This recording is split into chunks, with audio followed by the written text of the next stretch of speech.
So some of you probably already know, I finally got a software engineering job now. I'm super grateful and super relieved that I don't have to interview anymore. I mean, interviewing is super stressful and it's not that fun. Like, I really hate interviewing. Well, I mean, actually, I think I hate before interviewing because that's when you get the most stressed. But then when you're interviewing and if you're actually doing really well, it actually feels kind of good. It feels kind of good. But I'm glad I don't need to leak code anymore. I mean, I did it so much that it kind of became a habit every day. I just go home, leak code a little bit. And a part of me kind of wants to just continue leak coding every day just to keep my skills fresh, my interviewing skills fresh. You know, you never know if you want to switch jobs or not. So the reason why I didn't say anything for the longest time is because I didn't want to jinx it. I wanted everything to be confirmed and finalized before telling you. But yeah, I've been working for a few weeks now, and yeah, it seems okay. I think I got the job for sure now, so I can tell you guys now. So due to privacy concerns, I'm not gonna share which company it is. Maybe once I quit, I can share which company it is. But you know, I don't plan on quitting anytime soon. But I can tell you that the company is part of Fangultad. Fangultad.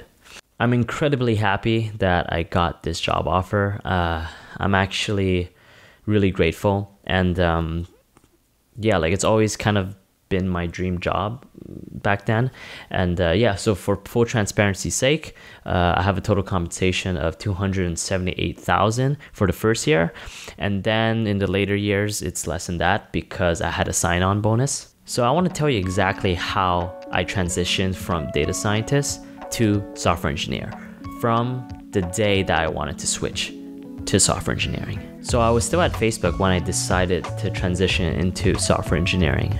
I talked to my friends. One of them was a data engineer who switched into software engineering to get some info. I asked them about different companies, what the culture was like, what kind of questions they asked during interviews, what was the pay, how long does it take for the recruiters to respond back, what tech stack they use, etc., etc. So I was just gathering information. So I kind of already had a list of companies that I wanted to apply to. During the same week, I refreshed my Python skills. I mean, I haven't coded in like forever. I think the last time I coded was during my internship at LinkedIn, which was winter 2015. I used Python 2 before, but I decided to relearn or /learn Python 3 just because it's newer.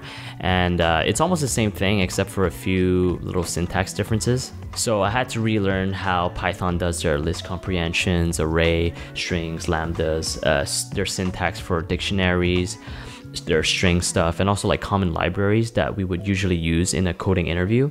So that took me about 2 days. Yeah. Then I started leak coding, and I actually just focused on the easy questions. And the reason why is because I couldn't even do them. So I wouldn't even try to do the medium questions until I could flash the easy questions. By the way, no one uses the term flash. I use the term flash because in bouldering, when you flash a climb, it means you did it in one shot. So for interview questions, I say you flash the question if you just run it once and you get it on your first try without looking at the answers. So I did about 30 to 40 easy questions before I can actually flash these easy questions. And that took about 2 to 3 weeks. Not bad. I did like 1 to 2 questions a day. I was slowly practicing. I mean, I still had a full-time job, so I didn't have that much time. I was also kind of sad at that time, so I exercised a lot to try to cope with that, and that also took away from my coding time. Failing these leak code questions really wasn't great for my self-esteem, especially at the beginning when I was failing all of these questions.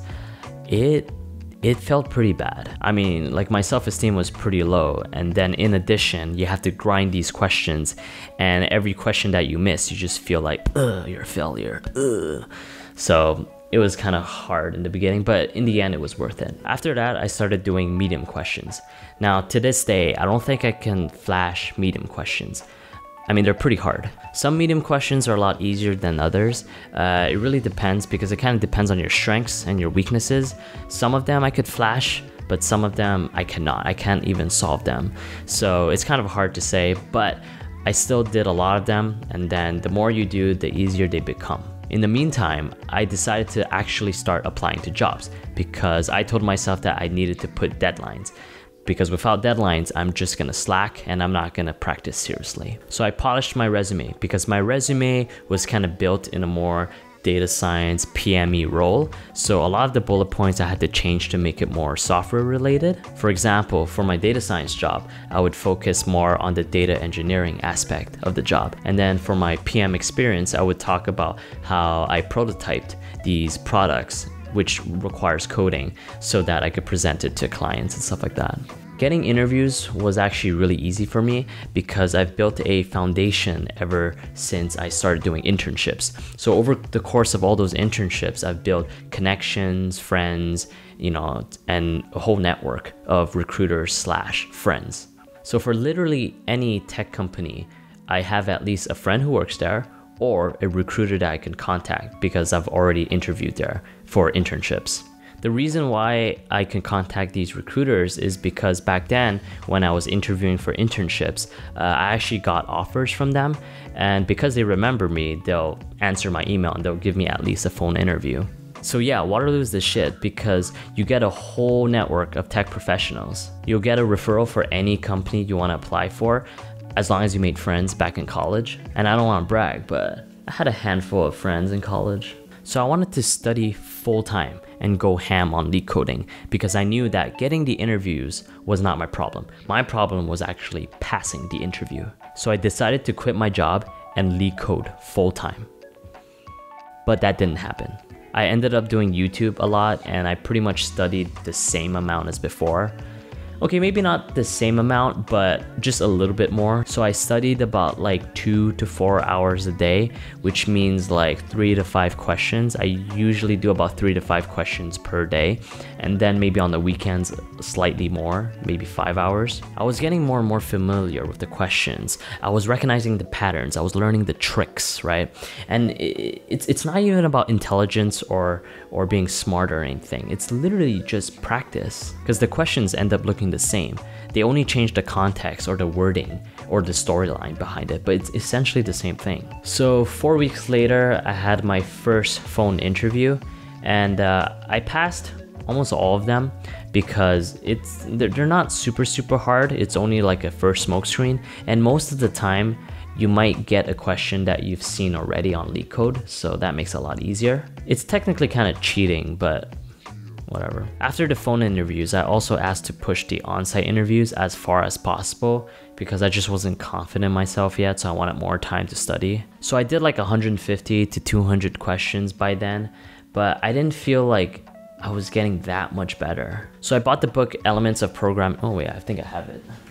So I bought the book Elements of Programming Interviews in Python because I wanted to practice coding using a pen and paper, unlike using a computer and a platform, because that is a lot more similar to when you're asked the question using a whiteboard during interviews. I think it's similar to hard mode when you use pen and paper to write your code, because you have to be a lot more thoughtful because you can't erase.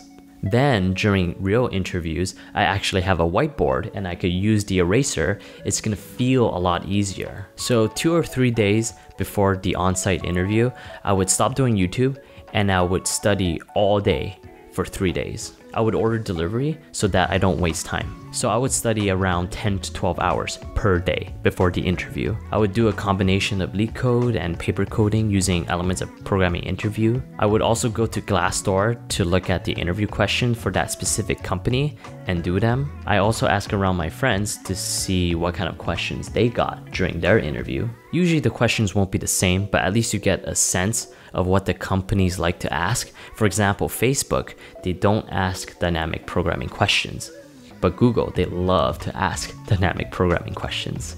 If I learned that the company asks system design questions, then I would go read Grokking the System Design Interview, and I would just try to, take everything in and hope that I remember. So at that point, I've done around 230 questions on LeetCode, and I don't know how many I've done on pen and paper. I actually overstudied because there were so many things that I practiced for that I didn't use. Like for example, union find for disjoint sets. I didn't use that. Sorry, I can't think of any examples. I've already forgotten everything I've learned because I already got an offer, so I don't give a f. So yeah, I passed a few of those interviews and I failed some of them. And then using the offers, I kind of negotiated so that my TC would go up. And then until no one can increase anymore, I just accepted the offer. Saying it now, it doesn't sound like much. It's just study and that's it. But while I was studying, holy fuck, I felt like shit. But I was lucky that I had roommates and friends to support me when I most need them, to tell me that I'm being too hard on myself, to calm me down. I kind of just wanted to say again that thank you for understanding when I was away from YouTube for so long. And thank you for everyone who sent all these positive messages to me, encouraging me to find a new job in software engineering. I really, really appreciate that. Thank you so much. I love you.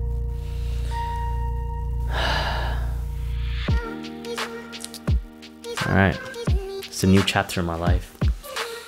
I think it's a pretty good start.